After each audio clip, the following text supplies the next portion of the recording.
Welcome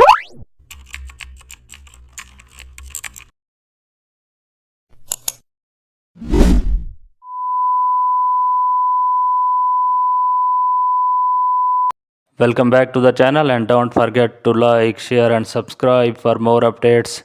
Today we are diving into an exciting tutorial how to design an old film look effect. We are giving your photo an aged cinema feel.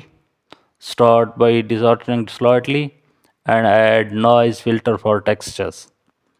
And also overlay a dust and stretch PNG. Now apply color lookup and select film stock. Use gradient map to warm highlights and cool shadows.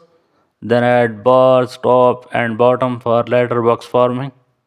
Adjust curves for soft faded contrast. In seconds, your image looks like it came straight from a 1970s movie reel. Thanks for watching, and don't forget to like, share.